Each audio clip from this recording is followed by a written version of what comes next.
Bem, gente, então, na nossa aula anterior, nós terminamos a parte de cinética química, né? A gente viu os fatores que influenciam na velocidade de uma reação, tá? Assim como a lei da velocidade e a sua aplicação, ok? Vamos agora para o tópico equilíbrio químico.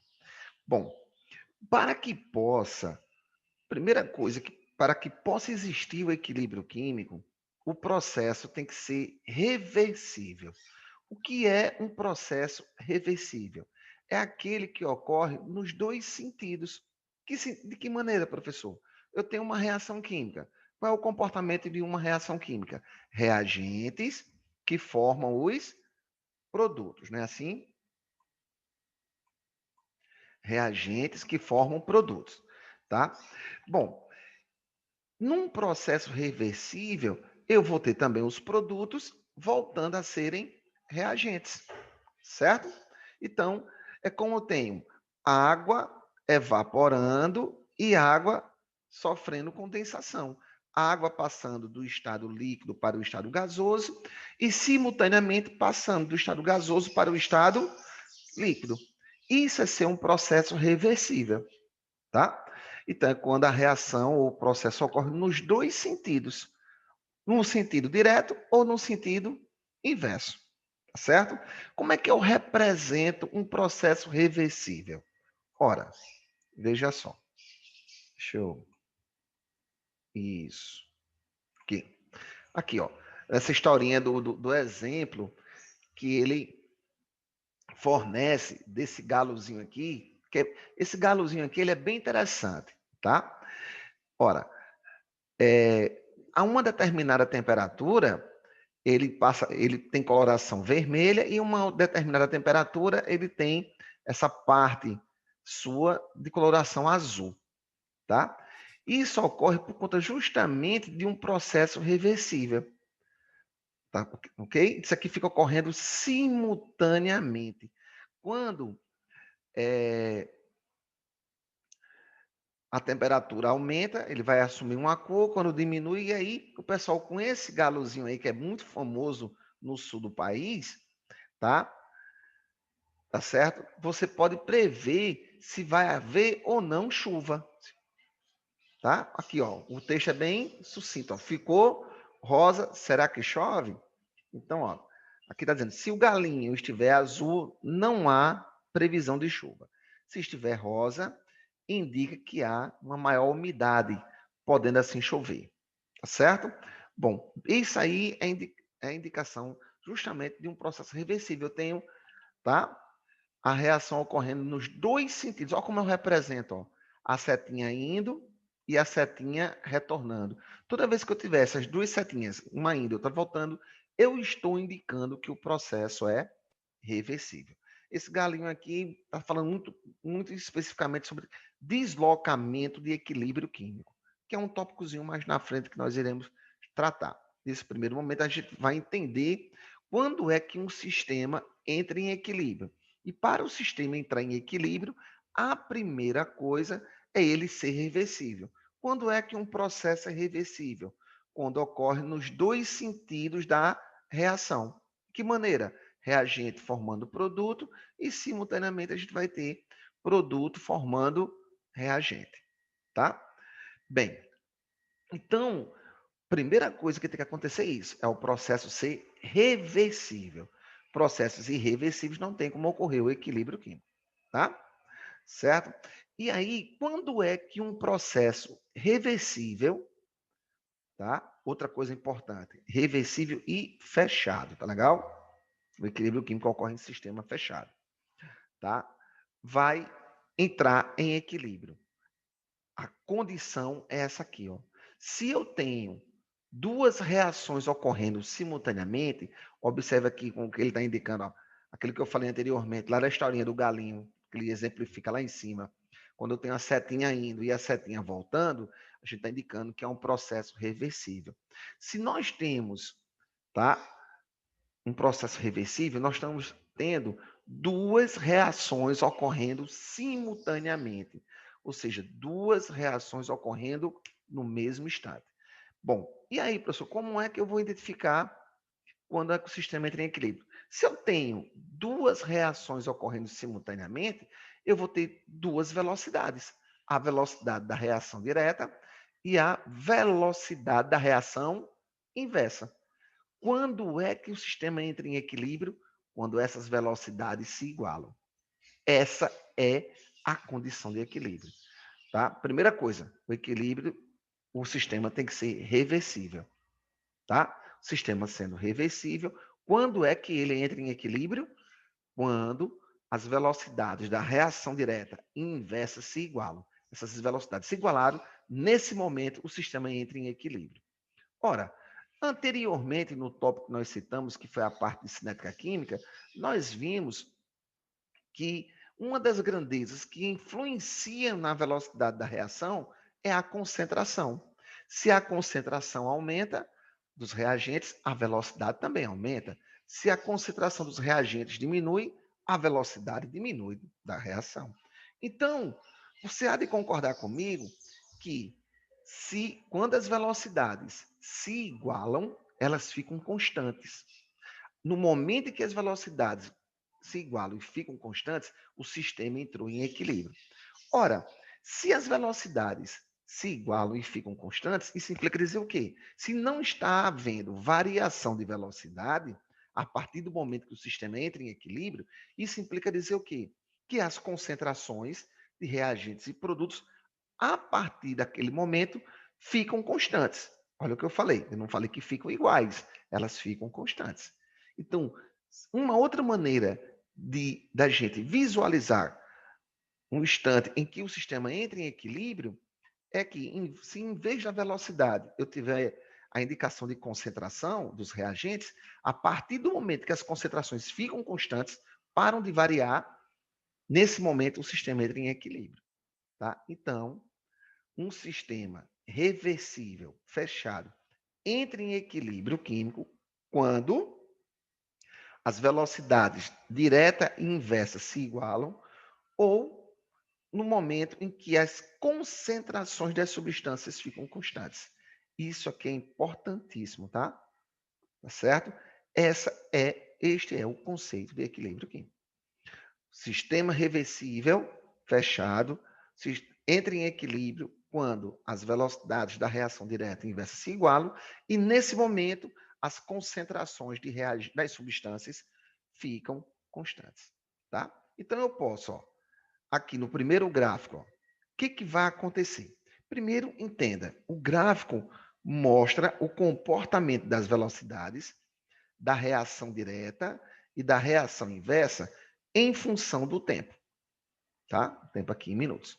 Então veja que à medida que uma reação está ocorrendo, tá? Um processo reversível, o que está acontecendo?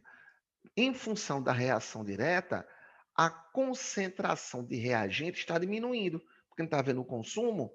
Numa reação química, a concentração dos reagentes, aliás, os reagentes são consumidos. Consequentemente, as suas concentrações estão diminuindo à medida que o tempo passa. Como a velocidade varia, depende da concentração, se a concentração está diminuindo, a velocidade também diminui. Então, no início, a velocidade da reação direta é máxima, porque no início do equilíbrio, eu tenho a maior quantidade de reagente, no início do processo reversível, eu tenho a maior quantidade de reagente possível e não tenho nada de produto. À medida que a reação vai ocorrendo, a quantidade de reagente vai diminuindo e a quantidade de produto vai aumentando. Então, em função da reação direta, a velocidade vai diminuindo, porque a quantidade de reagente vai diminuindo, e em função da reação inversa, o que acontece? Na reação inversa, o produto passa a ser reagente e ele está sendo formado, né? A gente não está formando reagente. Quando o processo está ocorrendo ao consumo de reagente e à formação do produto.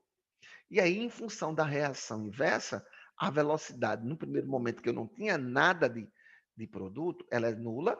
À medida que o processo reversível vai ocorrendo, vai formando o produto e a sua velocidade vai aumentando. Então, observe que nesse primeiro gráficozinho aqui, que é velocidade em função do tempo, o que acontece? No instante inicial, eu não tenho nada de produto, portanto, a velocidade é zero, e eu tenho a maior velocidade possível da reação direta, o maior valor, porque eu tenho a maior quantidade máxima de reagente. À medida que o processo vai ocorrendo, reagente vai sendo consumido e produto vai sendo formado. Consequentemente, a velocidade da reação direta vai diminuindo à medida que o tempo passa e a velocidade da reação inversa vai aumentando, até chegar no momento em que elas se igualam. A partir desse momento em que elas se igualam e ficam constantes, ó, e fica constante, o sistema entrou em equilíbrio. Beleza? Então, muito importante aí, ó, tá? A análise do gráfico de quando um sistema entra em equilíbrio, o gráfico tá trabalhando com a velocidade em função do tempo. Velocidade da reação direta e inversa simultaneamente. Quando elas se igualam, no momento em que isso acontece, veja que elas se igualam e ficam constantes, não varia mais, ó. Nesse momento, o sistema entrou em equilíbrio. Aí você agora vai comparar, observe, ó, compare com o gráfico ao lado. Veja que o gráfico ao lado já não é mais velocidade em função do tempo. Esse colchetezinho, a gente falou lá em cinética, que representa o quê? Concentração. Então, concentração das substâncias que estão participando desse equilíbrio. Então, quando é que o sistema entra em equilíbrio, que eu verifico o instante de equilíbrio, quando o gráfico nos fornece concentração em função do tempo, no momento em que as concentrações ficam constantes. No momento em que elas não variam mais, tá? Nesse momento o sistema entra em equilíbrio. Então, velocidade em função do tempo é no instante em que as velocidades direta e inversa se igualam e ficam constantes.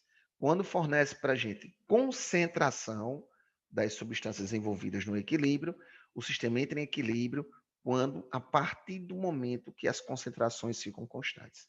E tem sentido, né? Se a velocidade no equilíbrio, as velocidades se igualam e ficam constantes, então as concentrações de reagentes e produtos também não vão variar, vão ficar constantes também. Ok? Bom, aqui embaixo está indicando apenas o que a gente acabou de comentar, tá? A explicação que nós falamos agora.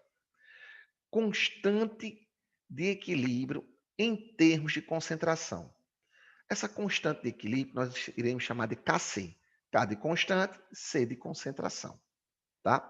Então, veja esta reação genérica, tá?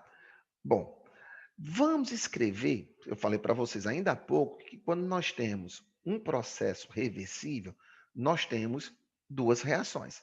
A reação que nós iremos chamar de reação direta, né? Reagente formando produto, e a reação inversa, que é o produto se convertendo novamente nos reagentes. Bom, como é que a gente escreve a lei da velocidade para uma reação química? Nós aprendemos isso na resolução dos exercícios do tópico anterior. A lei da velocidade é sempre descrita em função das concentrações dos reagentes, tá? Então veja só, vamos escrever a lei da velocidade da reação direta, que nós chamamos aqui de VD, ó. Então vai ser KD, que é a constante de velocidade da reação direta, aí concentração dos reagentes.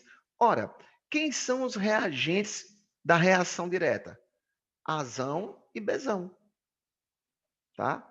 A maiúsculo e B maiúsculo são os reagentes da reação direta. Então, concentração de A, que multiplica a concentração de B, elevado aos seus coeficientes estequiométricos. Ora, quem são os coeficientes estequiométricos de A e B? Azinho e Bzinho. Tá? Então, a gente escreveu a lei da velocidade da reação direta. Também vou escrever a lei da velocidade em função da reação inversa. Ora, para a reação inversa, quem são os reagentes? C e D.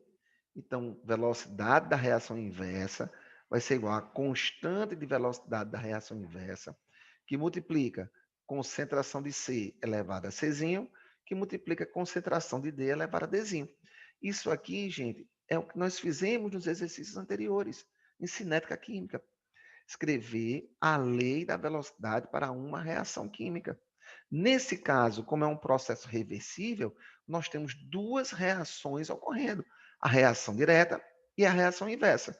Em função da reação direta, os reagentes é A e B, para a reação inversa, os reagentes é C e D. Tá? Aí agora, ó, o que eu estou fazendo aqui? Estou determinando a constante de equilíbrio, tá? Em termos de concentração. Ok? Bom, como no equilíbrio a velocidade da reação direta é igual à velocidade da reação inversa, vou fazer isso, tá? Igualei as expressões. Quem é a velocidade da reação direta? É essa expressão. KD, concentração de A, que multiplica a concentração de B elevado aos seus coeficientes. Ora, quem é VI? Esta expressão. Então, só fiz substituir, ó. No lugar da velocidade da reação direta, eu coloquei a expressão que a representa, e no lugar da velocidade da reação inversa, eu coloquei a expressão que a representa, tá? E agora, o que eu quero fazer? Ó, determinar a constante de equilíbrio em termos de concentração. Então, tudo que for constante vem para um lado, o que não for constante vai para o outro, tá? Então, ó, KI, que é a constante de velocidade da reação inversa, está multiplicando, passa para o primeiro membro dividindo. As concentrações dos reagentes A e B estão multiplicando, passa dividindo. Pronto.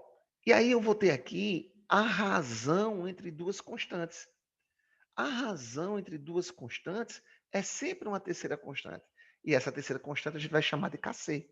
Então, ó, a constante de concentração, a constante de equilíbrio em termos de concentração é determinada desta maneira.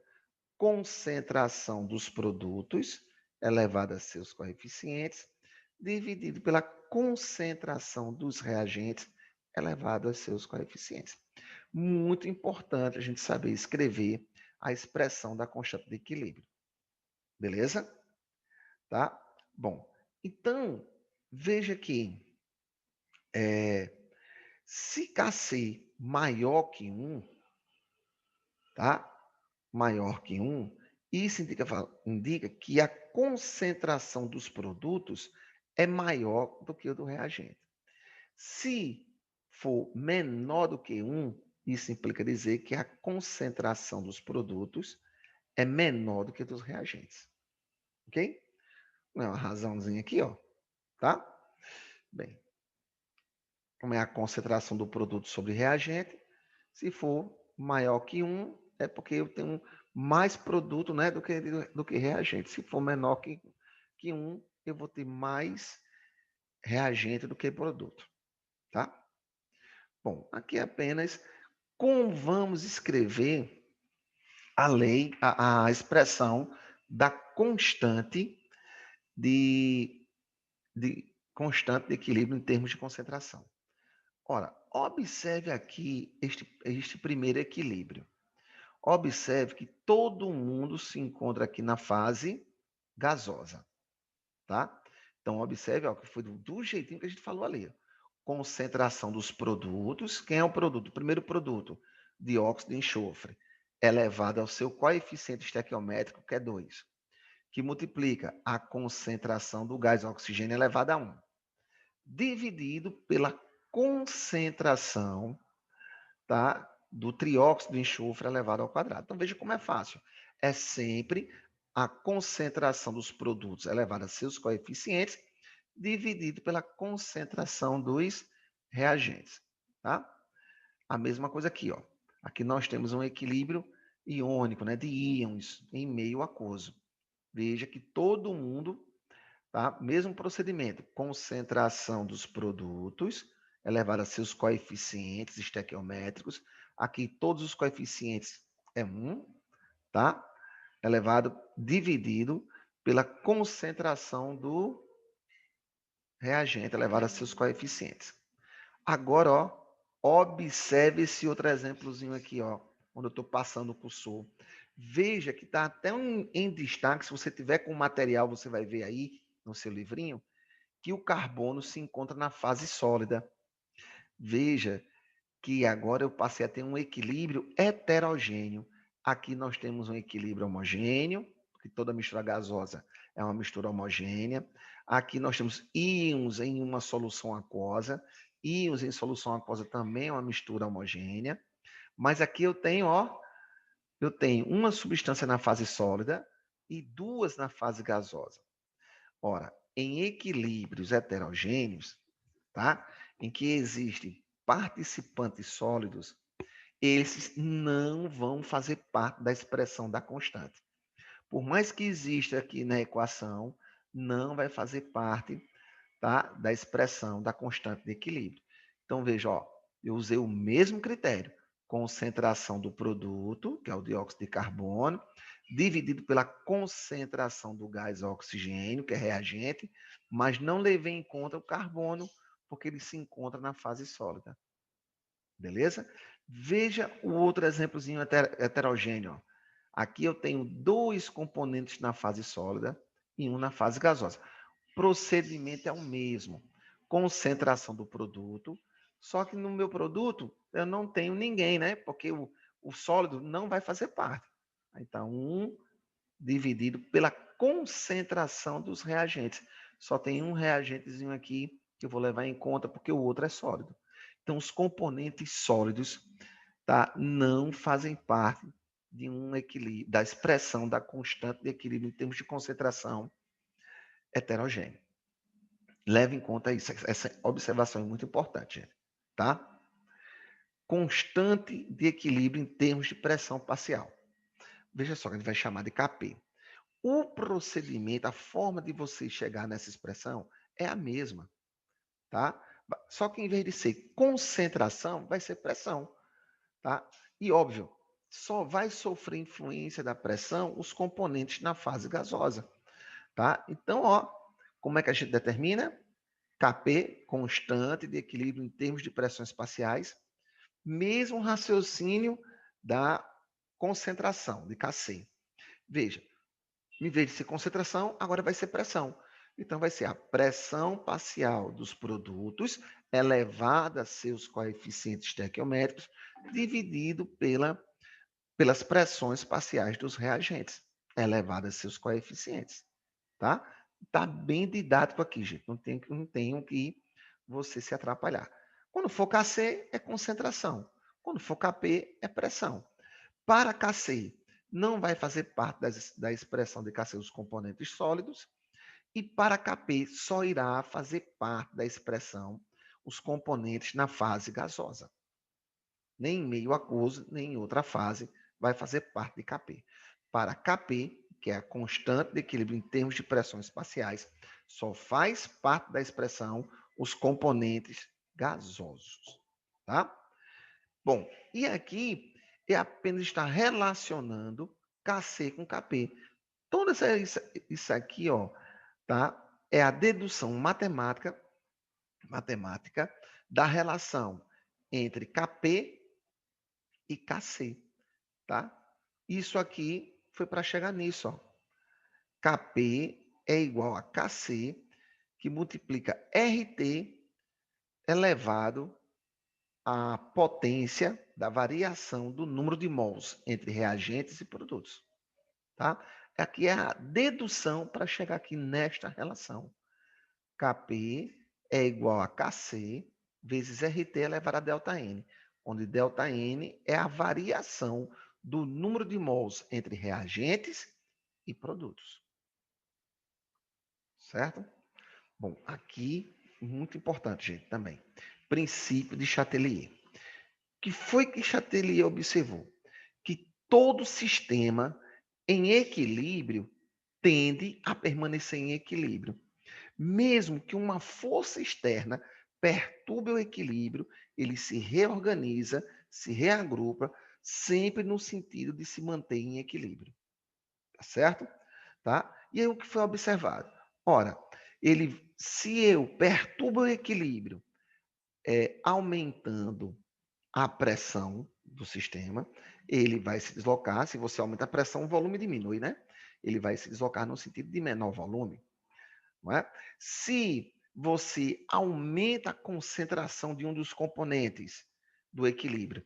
Ele vai querer se deslocar no sentido a consumir o que você está aumentando. Tá? É sempre no sentido a ação contrária do que você está fazendo. Ok? Bom, então, todos, princípio de Chatelier, todo sistema em equilíbrio tende a permanecer em equilíbrio. Mesmo que uma força externa perturbe o equilíbrio, ele se reagrupa, se reorganiza, no sentido de manter-se sempre em equilíbrio. Todo equilíbrio tende a ir para o equilíbrio espontaneamente, tá certo? Todo equilíbrio tende a permanecer em equilíbrio espontaneamente. Há fatores que deslocam o equilíbrio, tá? Bom, então a gente tem temperatura, pressão, concentração, tem outros, tá? Bom, vamos falar, vamos ver o que ele aqui. Pronto. O primeiro deles é a concentração. O que acontece no comportamento de um equilíbrio químico se eu aumento ou diminuo a concentração de um de seus componentes? Ora, veja só, se você aumenta a concentração de um dos componentes, o que o equilíbrio vai querer fazer? Vai consumir, vai querer consumir o que você está aumentando, tá? Então, ele vai sempre se deslocar no sentido contrário à ação da força. Aqui, ó, vou pegar esse exemplo que ele colocou aqui para nós. O gás hidrogênio reagindo com o gás iodo, produzindo o ácido iodídrico, tá? O que vai acontecer com esse equilíbriozinho aqui, bem simples, se eu perturbar este equilíbrio adicionando gás hidrogênio a ele? Ora, se eu estou adicionando gás hidrogênio, eu estou aumentando a concentração do gás hidrogênio. O que acontece com o equilíbrio? Ele vai se deslocar no sentido de consumir a quantidade de gás hidrogênio que eu estou aumentando. Isso implica dizer o quê? Qual dos dois sentidos, reação direta ou inversa, consome gás hidrogênio? A reação direta. A reação direta passa a ocorrer com maior velocidade do que a reação inversa. Ou seja, a quantidade de ácido aumenta e a de iodo diminui. Poxa, professor, por que a de iodo diminui? Porque a reação de consumo, a reação direta, não é só consumir hidrogênio, também consome iodo. Tá? Como eu só mexi na concentração de hidrogênio, a de iodo vai diminuir. Tá certo? Então, se você aumenta a concentração de gás hidrogênio, o equilíbrio vai se deslocar no sentido da reação direta, tá? Porque ele vai querer consumir o que você está aumentando. E aí, a quantidade do ácido, que é o HI, aumenta e a de iodo diminui. Bom, e se em vez agora da gente aumentar a quantidade de hidrogênio, eu vou perturbar o equilíbrio, diminuindo, retirando o gás hidrogênio, diminuindo a concentração de gás hidrogênio. Ora, se eu estou diminuindo a concentração de gás hidrogênio, o equilíbrio vai se deslocar no sentido de produzir o que eu estou perturbando, né? De produzir o que eu estou retirando. Ora, qual dos dois sentidos produz gás hidrogênio? O sentido inverso. Isso implica dizer que a velocidade da reação inversa vai ser maior do que a velocidade da reação direta. Isso implica dizer que, como na reação inversa, o ácido agora, em vez de estar sendo formado, está sendo consumido, a quantidade de HI diminui e a de iodo agora aumenta. Por que, professor, se eu estou só mexendo com essas duas substâncias? Ora, porque a reação inversa não produz só gás hidrogênio, produz também iodo. Então, se a reação inversa está ocorrendo mais do que a reação direta, a gente vai produzir o gás hidrogênio e vai produzir mais gás iodo. Então, a concentração de iodo vai aumentar. A mesma análise a gente pode fazer com a substância no produto. Se eu perturbar esse equilíbrio aqui, ó, pronto, eu estou passando o mouse, adicionando ácido iodídrico, que é o HI, o equilíbrio vai se deslocar no sentido de consumi-lo, que é no sentido da reação inversa. Então, a reação inversa vai ocorrer com uma velocidade maior do que a reação direta. Isso implica dizer o quê? Que as concentrações de hidrogênio e iodo aumentam. Tá? Então, esse é o primeiro fator que provoca deslocamento no equilíbrio, a concentração entre reagentes e produtos. Tá? Pronto, olha o resumo. Se você adiciona, vai deslocar o equilíbrio para o lado oposto a ele. Se ele estiver no reagente, ele vai para o produto. Se ele estiver no produto, ele vai para o reagente, tá?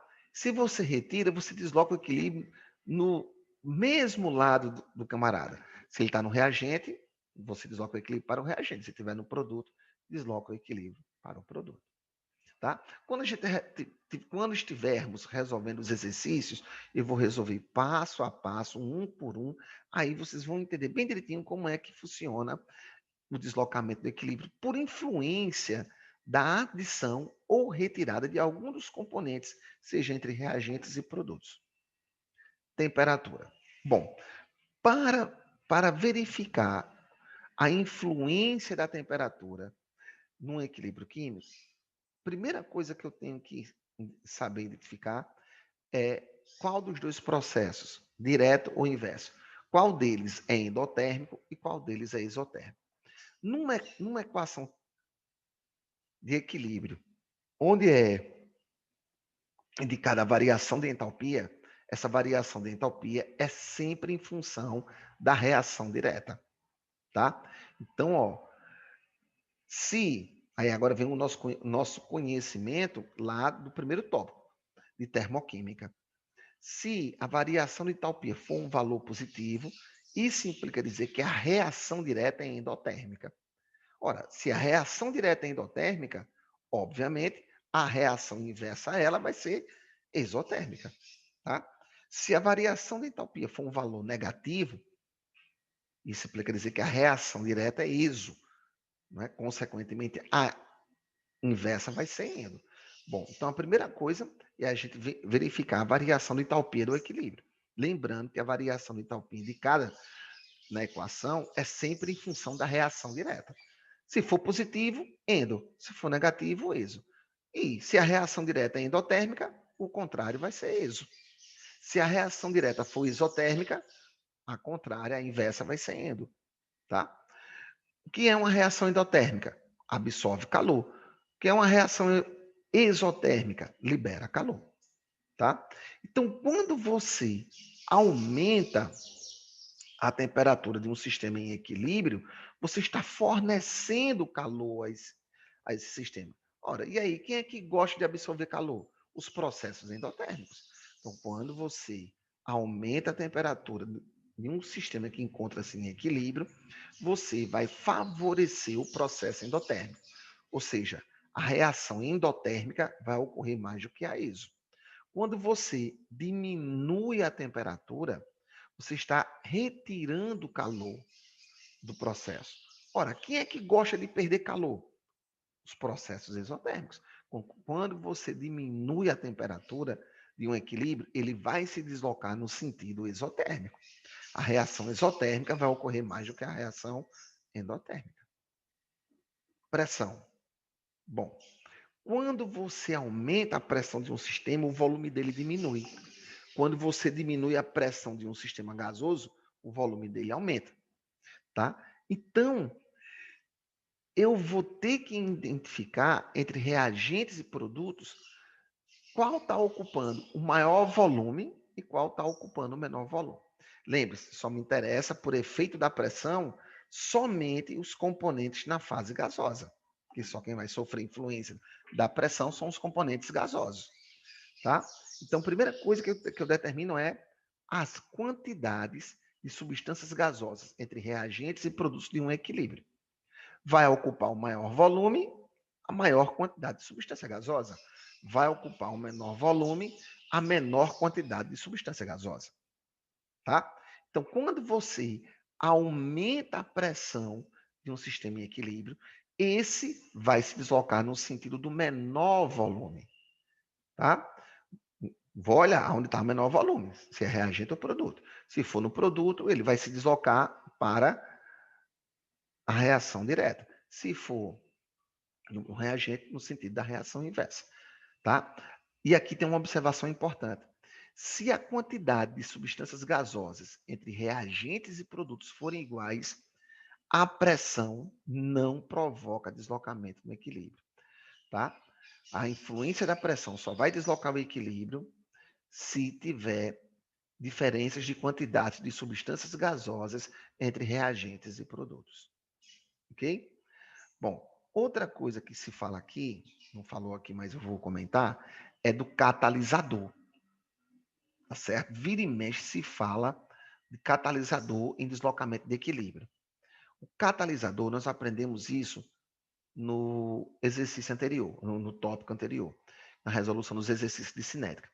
O catalisador, ele não provoca deslocamento do equilíbrio. Porque o que ele faz? Ele diminui a energia de ativação de uma reação química. Ele apenas faz com que ele aumente a velocidade da reação. Então, ele apenas vai fazer com que o equilíbrio ocorra de forma mais rápida. Mas ele não provoca deslocamento no equilíbrio. Anota essa observação, tá? É muito importante ela. Catalisador não provoca deslocamento do equilíbrio. Faz apenas com que ele ocorra de forma mais rápida. Ok? E aí, gente, na nossa próxima aula, a gente começa a resolver os exercícios praticando da página 393. Certo, meu povo? Gente, tranquilo? Alguma dúvida? Sem dúvidas. Qual a página mesmo, professor? Que o senhor falou 393, 390. Certo, obrigada. que é a resolução dos próximos exercícios. Ok?